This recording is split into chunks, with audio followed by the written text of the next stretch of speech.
প্রায় ঘন্টা বাজলো মোহাম্মদ ইউনূসের এবং দেখা গিয়েছিল গত বছর অন্তর্বর্তী সরকারের গঠনের কিছু মাস পর থেকে মোহাম্মদ ইউনূসের বিদায়ের প্রহর গুনতে শুরু করেছে দেশের সাধারণ জনগণ। আর এই বিষয়টি নিয়ে এখন আতঙ্কে দিন কাটাচ্ছেন প্রধান উপদেষ্টা। তার পাশাপাশি বিভিন্ন রাজনৈতিক দল তারা দিশেহারা, ক্ষমতার ভবিষ্যৎ কোন দিকে এগোচ্ছে সেই চিন্তায়। কিন্তু এই আবহে দেখা যাচ্ছে যে সরকার ঘনিষ্ঠ ছাত্র নেতাদের আচরণে এবার ধীরে ধীরে ক্ষমতাচ্যুতর দিকে এগোচ্ছে মোহাম্মদ ইউনূস। দেশ ও জাতি যখন তাদের স্বপ্নভঙ্গের দুঃস্বপ্নে প্রায় বিধ্বস্ত, তখন চুপি চুপি বাংলাদেশের মাটিতে পা রাখতে যাচ্ছে জাতিসংঘ। শুধু তাই নয়, জাতিসংঘের মানবাধিকার হাই কমিশন 3 বছরের জন্য বাংলাদেশে তাদের কার্যালয় খুলতে যাচ্ছে। জাতিসংঘ যে সব জায়গায় সংঘাত শুরুর পরে যায়, বিষয়টা কিন্তু এমন নয়, কখনো কখনো সংঘাত শুরু করতেও যায়। নির্বাচনে আওয়ামী লীগকে যদি অংশগ্রহণ করতে দেওয়া হয়, তাহলে আওয়ামী লীগ কি দারুণ ফলাফল করবে? আওয়ামী লীগ যত ভোট পাবে, বাকি দলগুলো সবাই মিলেও কি তেমন ভোট পাবে না? এরকম আলোচনা চলছে। আবার আওয়ামী লীগকে বাদ দিয়ে নির্বাচন করতে গেলে সেটা ভয়াবহ রকমের পরিণতির দিকে যাবে দেশ। মাহমুদুর রহমান মান্না, যিনি একসময় আওয়ামী লীগ করতেন, নাগরিক ঐক্যের চেয়ারম্যান, তিনি আওয়ামী লীগ সম্পর্কে বেশ ভয়ঙ্কর একটা মন্তব্য করে বসেছেন। তাদের মন্তব্যের প্রেক্ষিতে এটা ধরে নেওয়াই যায় যে রাজনৈতিক দলগুলোর মধ্যে এক ধরনের ভয় কাজ করছে আওয়ামী লীগকে আগামী নির্বাচনে অংশগ্রহণ করতে দেয়া না দেওয়ার এই ব্যাপারটাতে। ডক্টর ইউনূস সরকারের রাষ্ট্রীয় পৃষ্ঠপোষকতায় অপকর্ম, মব হচ্ছে সীমাহীন। সেনাবাহিনী কাজ করছে, কিন্তু যে পরিমাণ বিশৃঙ্খল পরিবেশ ঘটছে দেশে, তার তুলনায় সেটি অপ্রতুল। সেনাবাহিনীর যে একটা উচ্চ মর্যাদা, সেই মর্যাদাটা অলরেডি নিচে নেমে গেছে, আরো নামবে। কাজেই সেনাবাহিনীর এখন কি করণীয়? বিএনপিকে ক্ষমতায় আসা ঠেকাতে দেশি বিদেশি নানান তৎপরতা চলছে বলে বিএনপি মনে করছে। এই জন্য ইউনূস সরকারের মধ্যে একটা শক্তিশালী অংশকে মির্জা আব্বাসরা সন্দেহ করছে, যারা এট এনি কস্ট চায় না যে বিএনপি ক্ষমতায় আসুক। এটাও সত্য, এই সরকারের একটা অংশ, এবং যারা চায় না তারা দেশপ্রেমিক, তারা ভারত বিরোধী। আসসালামু আলাইকুম রহমতুল্লাহ। সবাই কেমন আছেন? আশা করি সবাই অনেক অনেক ভালো এবং সুস্থ আছেন। সবাইকে স্বাগতম জানাচ্ছি আমাদের আরেক নতুন ভিডিওতে। প্রতিদিনের মতো আমি আপনাদের সিরিয়াত ফারুকি। দর্শক, আবার চলে আসলাম নতুন একটা ভিডিও নিয়ে। দর্শক, আজকের ভিডিও টাইটেল এবং চ্যানেল থেকে ইতিমধ্যে বুঝতে পেরেছেন আজকে কি বিষয়টা নিয়ে কথা বলবো। খুবই গুরুত্বপূর্ণ একটা বিষয় নিয়ে কথা বলার জন্য আবারও চলে আসলাম। আপনারা সবাই তোমাদের ভিডিওর শুরুতে বেশ কিছু অংশ বিশেষ দেখে বুঝতে পেরেছেন আজকের ভিডিওটা কতটা গুরুত্বপূর্ণ হতে চলেছে। দেশে যে বর্তমানে চলমান রাজনীতি, যে প্রসঙ্গ বা চলমান যে রাজনীতি আলোচনা, সমালোচনা, তর্ক বিতর্ক বা রাজনৈতিক যে অস্থিরতা চলতেছে, তারই ধারাবাহিকতা আজকের ভিডিওর অংশ বিশেষ। দর্শকের বিষয়টা আর বেশি বিস্তারিত বলবো না, কারণ বিস্তারিত বলতে গেলে ভিডিওটা অনেক লম্বা হয়ে যাবে।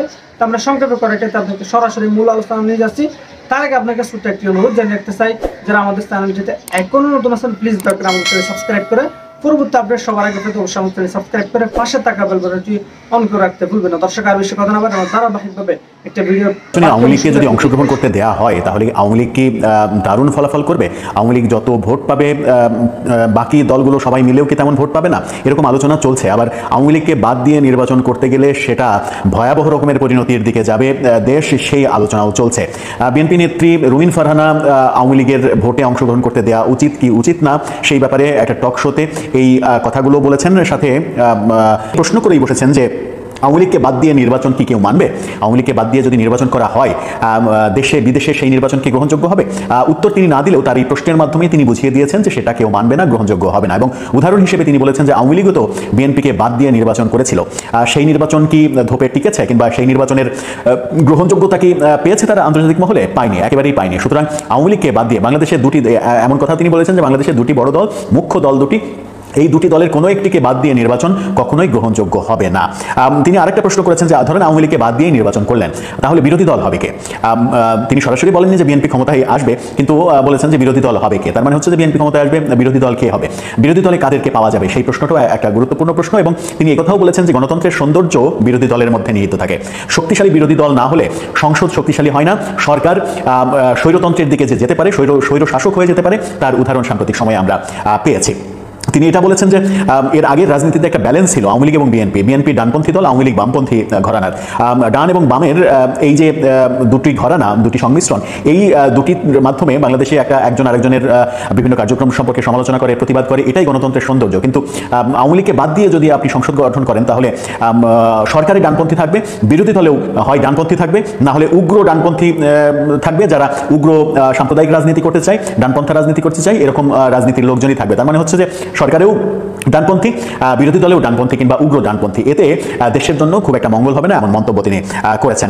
তিনি স্বীকার করেছেন যে কিছু না হলেও যত পতনই হোক না কেন আওয়ামী লীগের তো এখনো 25% ভোট রয়েছে। সেই 25% জনগণ কি করবে? তাদের ভোট কোথায় যাবে? তাদের মতামতের কোনো গুরুত্ব থাকবে না? এটা তো হতে পারে না, এটা গ্রহণযোগ্য হবে না।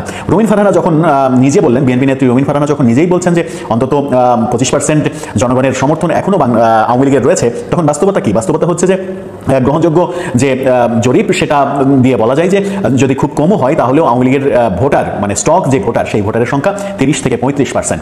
অনেকে 40, 42, 40, 41 এমনটাও বলেন, কিন্তু আওয়ামী লীগের পতনের ফলে যেহেতু তাদের জনপ্রিয়তায় ধস নেমেছে সেহেতু ধরে নেওয়া যায় সেটা 30 থেকে 35% হবে। এই 30 থেকে 35% জনগণের মতামতকে উপেক্ষা করে যে কোনো রাজনৈতিক সিদ্ধান্ত সেটা দেশের জন্য এবং রাজনীতির জন্য বুমেরাং হবে। যদিও বিভিন্ন আওয়ামী লীগের বিরোধীরা অনেক সময় অনেক কথা বলেন, আওয়ামী লীগের জনপ্রিয়তা নেই। আবার আওয়ামী লীগের যিনি সাধারণ সম্পাদক হিসেবে এখনো দাবি করছেন সেই ওবায়দুল কাদের সম্প্রতি একটি ভিডিও ভাইরাল হয়েছে, যেটা নিয়ে আমরা কোনো কন্টেন্ট বানাইনি, কোনো ভিডিও করিনি। সেখানে তাকে বলতে শোনা গেছে যে আওয়ামী লীগের এখনো কমপক্ষে ছেড়ে দিলেও ফেলে দিলেও 50% ভোট রয়েছে। তিনি 50% দাবি করেছেন। আওয়ামী লীগের পক্ষ থেকে আওয়ামী লীগের সাধারণ সম্পাদক ওবায়দুল কাদের, যিনি নানা কথাবার্তার কারণে জুলাই আগস্ট আন্দোলনের সময়ই বিতর্কিত হয়েছেন, তার কথায় একটু অতিরঞ্জন ভাব থাকবে, সেটাই স্বাভাবিক। কিন্তু বাস্তবতা 30 থেকে 35% ফেলে দেওয়া যাবে না।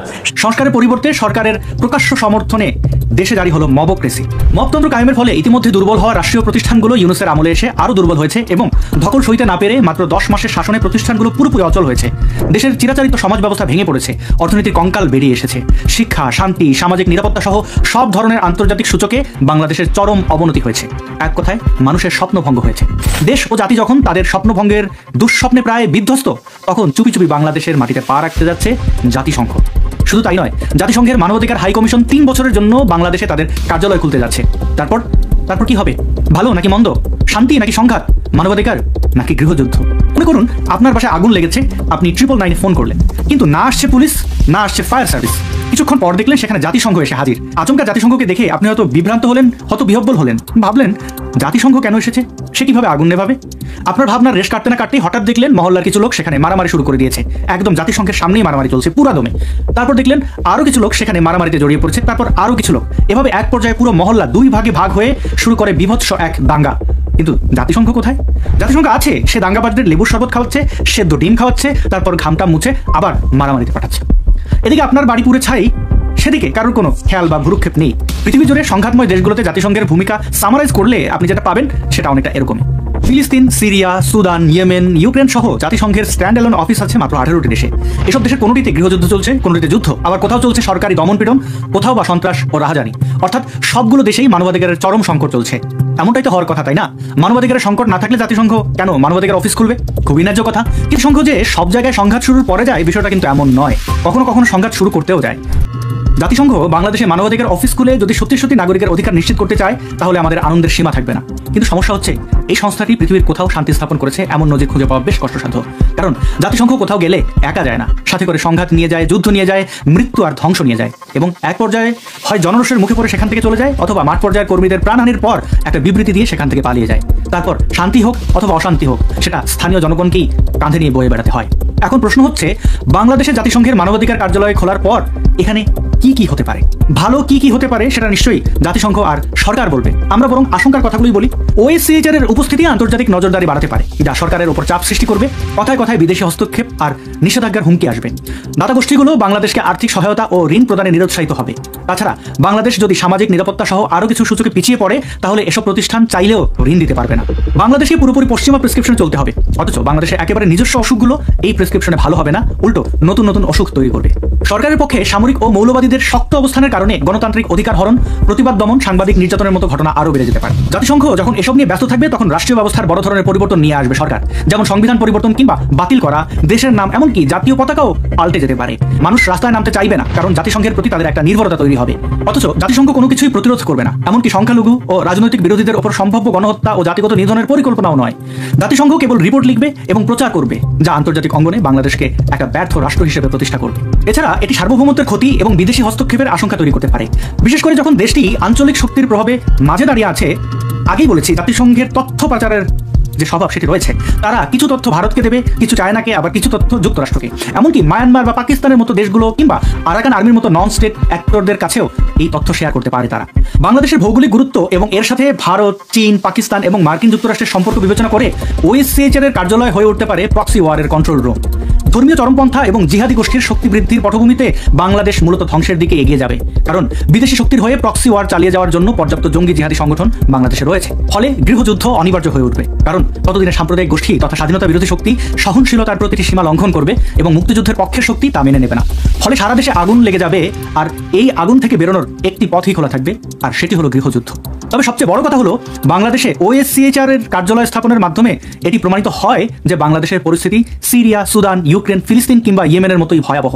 কিন্তু বিএনপিকে ক্ষমতায় আসা ঠেকাতে দেশি বিদেশি নানান তৎপরতা চলছে বলে বিএনপি মনে করছে। দর্শক, এখন কোনো একটা গোষ্ঠীকে ক্ষমতা আসা ঠেকাতে তৎপরতা চলবে, এটা একদম স্বাভাবিক। এটা আওয়ামী লীগের ক্ষেত্রে চলেছে না? আওয়ামী লীগ যাতে 14 সালে, 18 সালে, 24 সালে নির্বাচন করতে না পারে, ক্ষমতা আসতে না পারে, এই জন্য দেশি বিদেশি কোন চেষ্টা আমরা করিনি? দেশি চেষ্টা করেছি। বিএনপি জামাত ককটেল ফুটিয়েছে, পেট্রোল বোমাও মেরেছে, এটা সত্য কথা। আওয়ামী লীগ স্যাবোটাজ করেছে, আবার তারাও মেরেছে, কত আন্দোলন করেছে। আবার কখনো যুক্তরাষ্ট্র চেষ্টা করেছে, কখনো ইউরোপিয়ান ইউনিয়ন, কখনো যুক্তরাজ্য, নানান চেষ্টা যে না, নির্বাচন যেন ইনক্লুসিভ হয়, বিএনপি জামাতকে বাদ দিয়ে নির্বাচন করা যাবে না, অনেক হিসাব নিকাশ হয়েছে। কিন্তু শেষ পর্যন্ত আওয়ামী লীগকে কেউ ঠেকাতে পেরেছে? পারেনি। আওয়ামী লীগের পতন শেষ পর্যন্ত হয়েছে নন পলিটিক্যাল এন্টিটির হাতে, লোকাল, যার কোনো বিদেশি সম্পৃক্ততা নেই এবং পলিটিক্যাল ইমপ্লিকেশন কম। সাধারণ জনগণ, শিক্ষার্থীরা আওয়ামী লীগের পতন ঘটিয়েছে। এখন বিএনপিকে ক্ষমতা আসা ঠেকাতে চায় নানান গোষ্ঠী, এটা বিএনপি বলছে, মির্জা আব্বাস বলছেন, হ্যাঁ, ইটস ট্রু। কিন্তু মজার বিষয় হচ্ছে, বিএনপির বিরুদ্ধে যে কথিত ষড়যন্ত্র, এই ষড়যন্ত্রের কাছে বিএনপি হেরে যাচ্ছে। ষড়যন্ত্র বলেন আর নিয়মতান্ত্রিক তৎপরতা বলেন, বিএনপি হেরে যাচ্ছে, বিএনপি পাচ্ছে না। তো দর্শক, এবার বিএনপি যাতে ক্ষমতা আসতে না পারে, এই জন্য যে তৎপরতা, এর কাছে বিএনপি চূড়ান্তভাবে হেরে যাচ্ছে, ব্যর্থ হচ্ছে। এটা লিখে রাখেন, এত সহজ না। বিএনপি ক্ষমতা আসবে ওটা ভুলে যান, এই পারসেপশন চেঞ্জ করে ফেলেন। না, পিআর সিস্টেম হবে বাংলাদেশে, আগে স্থানীয় সরকার নির্বাচন হবে, বিএনপি নিজেরা কামড়াকামড়ি করে মরবে। জনগণ বিএনপিকে বর্জন করছে, নতুন রাজনৈতিক শক্তির উত্থান হচ্ছে, বাংলাদেশের অতীতের হিসাব নিকাশ পাল্টে যাচ্ছে। বিএনপি আওয়ামী লীগের চরিত্র এক, জনগণ এটা ধরে ফেলেছে। অতএব বিএনপিকে ভোট দেওয়া মানে আবার একটা আওয়ামী শাসনের মতো আগের একটা অবস্থার কবলে পড়া। অতএব বিএনপি চূড়ান্তভাবে ব্যর্থ হচ্ছে। মির্জা আব্বাস এটা কেন বলছেন? বিএনপি যাতে ক্ষমতায় না আসে সেজন্য একটি পক্ষ কৌশলে সক্রিয়, অভিযোগ মির্জা আব্বাসের। কোন পক্ষে? দেখেন, যে দলটা বিএনপি না অথবা বিএনপির মিত্র না, তারা তো স্পষ্টই চাইবে যে বিএনপি যাতে ক্ষমতা না আসে। এখন এটাকে আপনি তৎপরতা কেন বলছেন? দেখেন, ইন্টারেস্টিং বিষয় হচ্ছে যে মির্জা আব্বাস এখানে কোন বিষয়টাকে ইঙ্গিত করেছেন।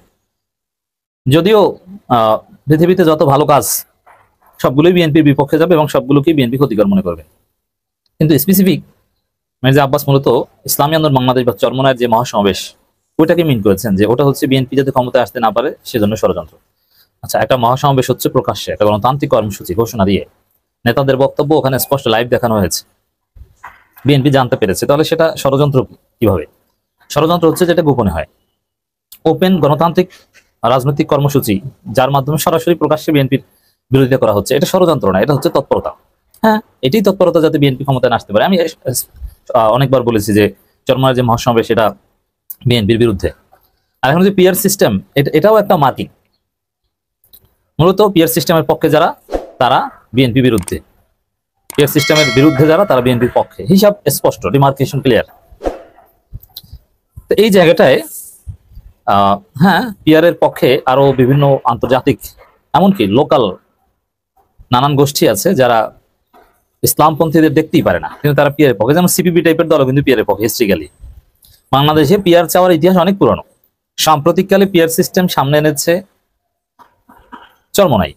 আমি চরমনাইকে ক্রেডিট দিই, দীর্ঘদিন জামাত চুপ ছিল, কিন্তু এটার থিওরি বাংলাদেশে এনেছে জামাত। অধ্যাপক গোলাম আজম এই বিষয়ে মোটামুটি একটা বই লিখেছেন। তো দর্শক, এছাড়া নাজমুল হাসান কলিমুল্লাহ আছেন, তার আগেও জামাত এনেছে। তো এই জায়গাটায় বিএনপি যাতে ক্ষমতা না আসে সেজন্য একটি পক্ষ কৌশলে সক্রিয়। এর অর্থ হচ্ছে দেশি বিদেশি নানা তৎপরতা চলছে, কিন্তু সেই তৎপরতার কাছে বিএনপি হেরে যাচ্ছে। বিএনপি স্থায়ী কমিটির সদস্য মির্জা আব্বাস অভিযোগ করেছেন, বিএনপিকে ক্ষমতায় যেতে না দেওয়ার জন্য একটি পক্ষ সুচতুর কৌশলে সক্রিয়ভাবে কাজ করছে। তিনি বলেন, যা করার দরকার তারা তাই করবে, এমনকি দেশ বিক্রি করে দিতে হয় যদি, তারপরও সেটা করবে। তো এটা তারা কি মিন করেছেন? দেখেন, দেশ বিক্রি তো আর চাইলেও চরমনায় জামাত করতে পারবে না। দেশ যে কিনবে সেও বিএনপিকে চায় না, এটা মির্জা আব্বাসদের ব্যাখ্যা। তাহলে দেশ কিনতে পারে কে? বাংলাদেশ বিক্রি করে দেওয়া সম্ভব। ভারতের কাছে তো আর কেউ বিএনপি ছাড়া কেউ বিক্রি করতে চাইবে না, আমেরিকার কাছে, চীনের কাছে। এই জন্য এই যে বিদেশি শক্তি যারা বিএনপিকে চায় না, এটা তারা মূলত মির্জা আব্বাস আমেরিকা এবং চীনকে বুঝিয়েছেন। তাহলে আপনি চিন্তা করেন, বিএনপি চায় না, জামাত চায় না, ছাত্ররা চায় না, সাধারণ মানুষ চায় না, চীন চায় না, আমেরিকা চায় না, তাহলে বিএনপিকে চায় কে? টেম্পো স্ট্যান্ড আর আওয়ামী লীগ। কারণ আওয়ামী লীগের লাভ। তাহলে দেশ বিক্রি করে দিতে পারে কে? কিনতে পারে আমেরিকা, চীন। অতএব তারা বিএনপি সম্ভাব্য শত্রু। আর দেশ বিক্রি করে দেয়া এটা তো আর চাইলেই যে কেউ পারে না। যেমন দেশ বিক্রি করতে ক্ষমতায় থাকা লাগে। দেশ বিক্রি করা বলতে সাধারণত বোঝায় এই যে চট্টগ্রাম বন্দর বিদেশিদের হাতে দেয়া, কোনো মিলিটারি বেস করতে দেয়া, কোনো কন্ট্রাক্ট অমুকের হাতে দেয়া, তমুকের হাতে দেয়া, এগুলোই বোঝায়।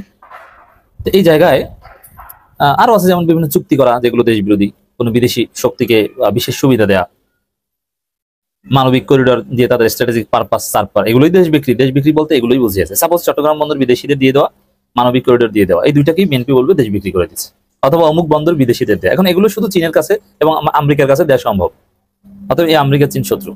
আর দ্বিতীয় হচ্ছে যে এগুলো বিক্রি করে দিতে পারে একমাত্র সরকার। সরকার ছাড়া তো আর বন্দর বিদেশিদের দিতে পারে না। বিএনপি জামাত চাইলে তো আর দিতে পারবে না, তারা ওটা সমর্থন করতে পারবে জাস্ট। এই জন্য ইউনূস সরকারের মধ্যে একটা শক্তিশালী অংশকে মির্জা আব্বাসরা সন্দেহ করছে, যারা এট এনি কস্ট চায় না যে বিএনপি ক্ষমতায় আসুক। এটাও সত্য, এই সরকারের একটা অংশ। এবং যারা চায় না তারা দেশপ্রেমিক, তারা ভারত বিরোধী। আর মূল কথা হচ্ছে যে পৃথিবীর সবাইও যদি না চায়, জনগণ চাইলে বিএনপি ক্ষমতা আসবে, কিন্তু জনগণই চায় না। আর এতক্ষণ ভিডিওটি সম্পূর্ণ দর্শক সবাই দেখার জন্য আপনাদের অসংখ্য ধন্যবাদ জানিয়ে এখানে শেষ করবো আজকের ভিডিওটি। ভালো থাকবেন, সুস্থ থাকবেন, আমাদের চ্যানেলে সাবস্ক্রাইব করতে ভুলবেন না। ধন্যবাদ সবাইকে। দেখাবো না কোনো ভিডিওতে, অবশ্যই আমাদের চ্যানেলের সাথে থাকুন, সঙ্গে থাকুন। দেখতে দেখতে ভালো লাগবে, ভালোবাসা পেয়ে যাবেন ইনশাআল্লাহ। আল্লাহ হাফেজ।